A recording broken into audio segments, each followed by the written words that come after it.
बड़ी खबर सबसे पहले बंगाल के चुनावों में हिंसा का दौर खत्म होने का नाम नहीं ले रहा। नंदीग्राम से खबर आ रही कि केंद्रीय मंत्री धर्मेंद्र प्रधान की रैली पर हिंसा की खबर है और बीजेपी और टीएमसी समर्थकों में जबरदस्त भिड़ंत हुई है।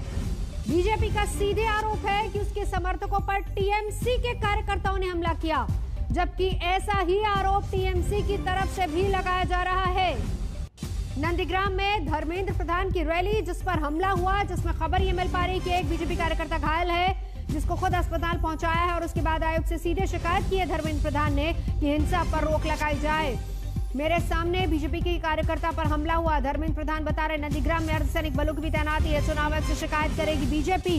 नंदीग्राम में धर्मेंद्र प्रधान की रैली जिस पर हमला हुआ, टीएमसी कार्यकर्ताओं पर आरोप लग रहा है, लेकिन दूसरी तरफ टीएमसी के कार्यकर्ता आरोप लगा रहे हैं बीजेपी पर कि उन पर हमला हुआ। तो ये आरोप प्रत्यारोप सिलसिला जारी और इस बीच रक्त चरित्र साफ नजर आ रहा है। नंदीग्राम में धर्मेंद्र प्रधान की रैली जिस पर टीएमसी के कार्यकर्ताओं ने हमला किया, लेकिन टीएमसी के कार्यकर्ता क्या कह रहे हैं धर्मेंद्र प्रधान, आइए सुनते हैं। उनको कोई लोकल की पुलिस थे, उनको ढूंढे, उनको अनुरोध किए भाई आप उनको पहले चिकित्सा कराओ। उनको इस हॉस्पिटल में लाया गया, अभी उनको हमने देखने आया। कुछ दिन पहले खबर आया कि भाई यहाँ हॉस्पिटल के सामने गुंडा नंदीग्राम पहले ले जा रहा था, वहाँ गुंडा तब हॉस्पिटल के सामने भी खड़े थे, लोकल पुलिस साथ में थी। हमें तो समझ में नहीं आ रही है लोकल पुलिस क्या कर रही है। अभी अभी यहाँ हमने बात किया, यहाँ की आईसी से कोई झा जी थे, उनको भी हम गुहार लगाए, अनुरोध किए भाई ये प्रजातंत्र है, चुनाव सभी के लिए है, सबको लड़ने के अधिकार है, लेकिन ये बमबारी होगा, लोगों को जानलेवा हमला होगा। अभी अभी खबर आ रही है कि पात्र का सीरियस कंडीशन हो गया है, उनको अभी स्कैनिंग के लिए बाहर लेके जाना पड़ेगा। मैं यहाँ की प्रशासन को अनुरोध करता हूँ भाई प्रजातंत्र में अभी अभी फिर खबर आई, फिर अभी एक अटैक शुभेंदु जी की काफिला के ऊपर हुई है। ये तो बहुत घबराने वाली बात है, ये बहुत चिंताजनक विषय। प्रजातंत्र में लोकल पुलिस अगर टीएमसी के साथ मिल जाएगा, मैं चुनाव आयोग को निवेदन करता हूं तुरंत हस्तक्षेप करे, पैरामिलिट्री फोर्स यहां पेट्रोलिंग बढ़ाए। लोग परिवर्तन चाहते हैं, लेकिन डर भय पैदा करा के चुनाव और 15 दिन बाकी है, लेकिन ऐसे कार्रवाई करना, ऐसे घटना करना बहुत ही निंदनीय है। सर, एक तरफ से घटनाएं हो रही हैं, दूसरी तरफ ममता बनर्जी कह रही है कि हम दंगे नहीं चाहते, लोगों को कह रही है आपके घर में बर्तन होंगे, अगर बीजेपी वाले आए तो आप उन बर्तन से मार कर उन्हें भगा दें, पर हम दंगे नहीं चाहते। मैं तो अभी हॉस्पिटल आए हूँ, मेरे कार्यकर्ताओं की सर फूट गई, किसी कमर टूट गई, किसके ऊपर बम गिरा गया है। दीदी तो ऐसा नहीं करनी चाहिए, सब बंगाल की जनता है, ये कोई बहिरागत नहीं है, सब पूर्ण पात्र हो या बाकी लोग हैं, ये तो सब यहीं के हैं, नंदीग्राम के हैं। क्या कर रहे हैं आप, ऐसे क्यों कर रहे हैं, हमें समझ में नहीं आ रहा है। आपको अगर जनता पे इतनी भरोसा है, आप लड़ते चुनाव, लड़ ही रहे हैं चुनाव, जो होगा जनता के फैसला सर माथे पे स्वीकार करना पड़ेगा। लेकिन हिंसा करना, अत्याचार करना, डर पैदा करना, भय पैदा करना, यह बहुत ही निंदनीय विषय है। ममता बनर्जी कह रही है डर बीजेपी पैदा कर रही है, चाहती नहीं वो निकले, पर वो टाइगर हैं और वो सिर्फ पब्लिक से डरती हैं, वो किसी और से नहीं डरती हैं। पब्लिक को तो रहम करिए दीदी जी, ये जो निहत्ते लोग प्रजातंत्र में ऐसा कोई जरूर, आप तो तानाशाह नहीं हो कि आप ही को सब समर्थन करेंगे, आपका भी समर्थक रहेंगे, भारतीय जनता पार्टी के भी समर्थक रहेंगे। आज मोदी जी की लोकप्रियता विश्व भर में बढ़ी है, आपको सहन करना चाहिए। जनता को आप अपील करिए, जो काम अच्छा अगर किए हैं आप उन्हीं के ऊपर वोट मांगिए। आप डर क्यों करवा रहे हैं, पिटवा रहे हैं लोगों, क्यों जान क्यों लेना चाहते हैं। 130 से ज्यादा कार्यकर्ताओं की हत्या हुई है भारतीय जनता पार्टी के, हम तो हॉस्पिटल में खड़े हैं, चौराहे पे खड़े हैं, क्यों ऐसा हो रहा है। ममता बनर्जी कह रही है बीजेपी मरवाना चाहती थी, उन्होंने अटैक कराया, पहले लेफ्ट सीपीएम कराती थी और अब बीजेपी वाले उन पर अटैक करते हैं। ये पिछले 100 दिनों में जो 130 लोगों की हमारी हत्या हुई, ये कौन किया, एक शब्द भी आपने उसके ऊपर निंदा किया है क्या? क्या आपकी मन में इसके लिए कोई पीड़ा है क्या? आपको सत्ता चाहिए, आपकी भतीजे की स्वार्थ चाहिए, आपकी गुंडों की संरक्षण आप करते हो, ये नहीं चलने वाला है। बंगाल में परिवर्तन जनता करके रहेगी। नंदीग्राम बहुत ही हाई ऑक्टेन बैटल ग्राउंड है, यहाँ पर सीएम खुद लड़ रहे हैं शुभेंदु अधिकारी से। आपको लगता है कि एक्स्ट्रा पैरामिलिट्री फोर्स इस सीट के लिए एटलीस्ट होनी चाहिए? हमें पूरा भरोसा है चुनाव आयोग पे।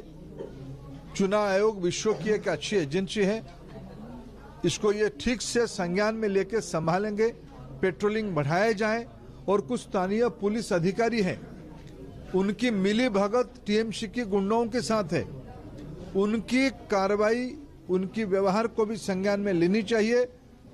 तब जाके यहाँ लोगों के मन में डर घटेगी, लोग निष्पक्ष होकर वोट देने आएंगे। सीधे चलेंगे पौलमी, मेरी सहयोगी इस वक्त हमारे साथ जुड़ चुकी है कोलकाता से। पौलमी, सीधे तौर पर धर्मेंद्र प्रधान आरोप लगा रहे हैं कि लोकल पुलिस मिली हुई है, यहाँ पर अर्धसैनिक बलों की तैनाती होनी चाहिए, यानी रक्त चरित्र अब नजर आ रहा है फिर से एक बार बंगाल में। जी, बहुत ही जो है सिचुएशन जो है गंभीर है नंदीग्राम में। अब बीजेपी का कहना है कि उनके कार्यकर्ताओं पर तृणमूल के कार्यकर्ताओं ने हमला किया, वहीं पर तृणमूल के कार्यकर्ताओं का कहना है और तृणमूल का कहना है कि हम पर भाजपा ने हमला किया। दोनों ने अपनी तरफ से तस्वीरें जारी की हैं कह के कि ये हमारे कार्यकर्ता हैं जिनके साथ जिनके ऊपर हमला हुआ, जिनका सर फूटा है। तो इस तरह से इस वक्त दोनों पार्टीज एक दूसरे पर इल्जाम लगा रहे हैं, पर जो सिचुएशन है उस पर सीधा सवाल प्रशासन पे आता है, क्योंकि अभी अभी नंदीग्राम के एसपी और डीएम उनका तबादला हुआ है और नए एसपी और डीएम ने चार्ज लिया है। तो इसी तरह अगर चलता रहा नवजोत, तो काफी सवाल खड़े हो जाते हैं कि इलेक्शन कमीशन कहीं उनके इस चुनाव को कराने में नंदीग्राम में खास तौर पर कोई कमी तो नहीं आ रही। बिल्कुल, नजर बना रखिए पौलमी, लौटेंगे आपके पास। पौलमी शाह कोलकाता से जानकारी दे रही थी। और इस बीच पश्चिम बंगाल के चुनाव में गजब की गर्मी नजर आ रही है। प्रधानमंत्री नरेंद्र मोदी थोड़ी देर पहले पुरुलिया में थे, रैली की, टीएमसी की नीतियों पर जमकर हमला बोला। ममता बनर्जी मिदनापुर के मोर्चे पर डटी हुई हैं। ममता ने 3 रैलियां की और बीजेपी की नीतियों पर हमला बोला। उधर हिंसा का दौर भी लगातार जारी है। केंद्रीय मंत्री धर्मेंद्र प्रधान की रैली में टीएमसी बीजेपी समर्थकों में भिड़ंत हो गई और दोनों एक दूसरे पर हमला करने और हिंसा करने का आरोप लगा रहे हैं। उधर बीजेपी सांसद अर्जुन सिंह के घर के करीब बम फटने से यह साफ हो गया है कि चुनावी रंजिश कितनी तीखी है।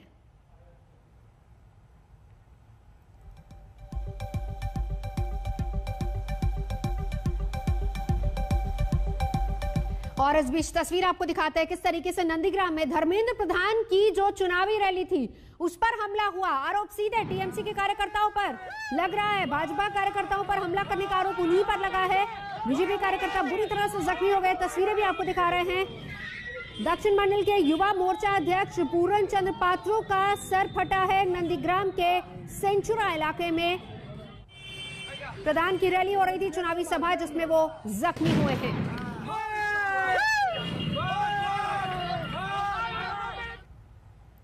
ममता बनर्जी भी आज चुनाव प्रचार में हैं और प्रधानमंत्री नरेंद्र मोदी पर उनकी तरफ से भी तीखे हमले हुए हैं। क्या कहा ममता ने, सुनिए जरा।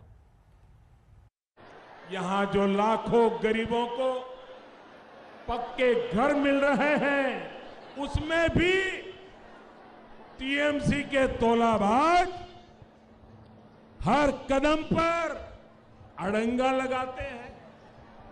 केंद्र से गरीब के लिए सस्ता चावल भेजा जाता है, उसको भी टीएमसी के तोलाबाज नहीं छोड़ते। अगर सहायता राशि चाहिए तो एक हिस्सा पार्टी ऑफिस में जमा करवाइए। अगर नुकसान न भी हुआ हो तो भी आपको सहायता राशि मिल सकती है, बल्कि एक ही शर्त है, पहले पार्टी ऑफिस में पैसे जमा करके आ जाइए। जरा सोचिए, ऐसी आपदा में भी टीएमसी की कटमनी चलती रही। देश की करोड़ों बेटियों की तरह दीदी भी भारत की एक बेटी है जिनका सम्मान हमारे संस्कारों में रचा बसा है। और इसलिए जब दीदी को चोट लगी तो हमें भी चिंता हुई। मेरी भगवान से प्रार्थना है कि उनके पैरों की चोट जल्द से जल्द ठीक हो। भगवान के प्रार्थना कोरी आपनी शीघ्र ही सुस्तो हो उठे। कोलकाता की ब्रिगेड रैली के बाद जो कुछ भी हो रहा है वो आप भी देख रहे हैं। देश भी देख रहा है। 10 साल के तुष्टीकरण के बाद लोगों पर लाठियां डंडे चलवाने के बाद अब ममता दीदी अचानक बदली सी दिख रही है। ये हृदय परिवर्तन नहीं है, ये हारने का डर है। तो पुरुलिया में प्रधानमंत्री नरेंद्र मोदी तो पश्चिमी मिदनापुर में ममता बनर्जी, क्या कहा उन्होंने, सुनिए जरा। दीदी बोले फैला होवे, बीजेपी बोले चाकरी होवे। दीदी बोले खेला होवे, बीजेपी बोले विकास होवे। दीदी बोले खेला होवे, बीजेपी बोले शिक्षा होवे। दीदी बोले खेला होवे, बीजेपी बोले महिलादेर उत्थान होवे। दीदी बोले खेला होवे, बीजेपी बोले যুব শক্তির সম্পূর্ণ বিকাশ হবে। দিদি বলেন খেলা হবে, বিজেপি বলে সবার পাকা বাড়ি হবে। দিদি বলেন খেলা হবে, বিজেপি বলে প্রত্যেক ঘরে কল হবে আর কলে পরিষ্কার জল হবে। দিদি বলেন খেলা হবে, বিজেপি বলে গ্রামে গ্রামে জন সুবিধা হবে। দিদি বলেন খেলা হবে, বিজেপি বলে হাসপাতাল হবে। সব জায়গাতেই খেলা হবে। খেলাটা শুরু হবে 27 তারিখ থেকে জঙ্গলমহল থেকে। প্রথম ধাক্কাটা জঙ্গলমহল থেকেই পাবে বিজেপি। और अब आपको लिए चलते हैं ममता बनर्जी की रैली में। আদিবাসী হত্যার দল, তপশিলি হত্যার দল, সাধারণ মানুষকে অত্যাচার করার দল এখন বলছে রেল বন্ধ করে দাও, কল বন্ধ করে দাও, বিএসএনএল বন্ধ করে দাও, ব্যাংক বন্ধ করে দাও, ইন্স্যুরেন্স বন্ধ করে দাও। বলুন তো কত মানুষের ইন্স্যুরেন্স আছে? আজ সব যদি বিক্রি করে দেয় আপনার টাকা আপনি পাবেন তো? ব্যাংকগুলো যদি বন্ধ হয়ে যায় আপনার টাকা আপনি পাবেন তো? বড় বড় কথা, 500 টাকা চুরি করলে ওটা চোখে দেখা যায় বন্ধু, আর যদি কেউ লক্ষ লক্ষ কোটি টাকা চুরি করে ওটা পালিয়ে যায়, ওটা কিন্তু দেখা যায় না, ওটা আড়তদারের ঘরে ঢুকে যায়। জানেন তো, আমি আমার অনেক বইতে লিখেছি, আমরা আলুর দোকানে গিয়ে দাম করি, কত দাম ভাই? 2 টাকা না 3 টাকা না 4 টাকা, কিন্তু সোনার দোকানে গিয়ে আমরা দাম করি এই হারটার কত দাম, এই আংটিটার কত দাম, এই এটার কত দাম। তখন তো আমরা দাম করি না, যা দেয় ফিক্সড প্রাইস, এক দামে হয়ে যায়। সুতরাং বিজেপি হচ্ছে এই অবস্থা। গরিব লোক 5 পয়সা চাইলে তাকে চোর বলছে, আর তোমরা যে লক্ষ লক্ষ কোটি টাকার আড়তদার হয়ে বসে আছো, কোথায় পিএম কেয়ারের টাকা? কোথায়? জবাব দাও। নোটবন্দির টাকা কোথায়? জবাব দাও। ভারতবর্ষ বিক্রি করে দেওয়ার টাকা কোথায়? জবাব দাও। বিএসএনএল বিক্রি করার টাকা কোথায়? জবাব দাও। রেল বিক্রি করার টাকা কোথায়? জবাব দাও। কয়লা বিক্রি করার টাকা কোথায়? জবাব দাও। পাথর বিক্রি করার টাকা কোথায়? জবাব দাও। এয়ার ইন্ডিয়া বিক্রি করার টাকা কোথায়? জবাব দাও। ব্যাংক বন্ধ করছো কেন? জবাব দাও। ইন্স্যুরেন্স কেন 75% প্রাইভেটাইজেশন করছো? জবাব দাও। জবাব তোমায় দিতেই হবে, আর নইলে বাংলার নির্বাচনের পরে ভারতবর্ষের গদি থেকেও তোমাকে মানুষ সরিয়ে দেবে, এটা মাথায় রেখে দিও। তাই তো বলি মা খেলা হবে। বোনেরা আমার খেলা হবে, ভাইরা আমার খেলা হবে, যে যা পারেন তাই খেলুন। ফুটবল খেললে এমন করে বল করুন যে বলটা যেন একেবারে গিয়ে বোল্ড আউট করে দেয়। হাডুডু খেললে এমন করুন, ऐसे बॉल खेलिए कि पूरा गोल कर दे। ক্রিকেট খেললে এমন করুন বলটাকে বার পোস্টের বাইরে পাঠিয়ে দিন। ऐसा क्रिकेट खेलिए बार पोस्ट के बाहर भेज যদি दीजिए। ছৌ নৃত্য করতে হয় এমন করে লম্ফ দেবেন যে আপনাদের লম্ফ ঝম্প দেখে রাবণরা সব পালিয়ে যাবে। और अगर छऊ नाच करना है तो ऐसा नाचिए कि रावण। तो ममता बनर्जी की रैली आगे बढ़ेंगे। उत्तराखंड के नए मुख्यमंत्री तीरथ सिंह रावत के जीन्स वाले बयान को लेकर घमासान छिड़ गया है। सड़क से लेकर संसद तक बयान पर बवाल है। शिवसेना सांसद प्रियंका चतुर्वेदी ने राज्यसभा में इसी बयान को लेकर आवाज बुलंद की, तो दिल्ली महिला आयोग के अध्यक्ष ने भी चिट्ठी थमा दी है।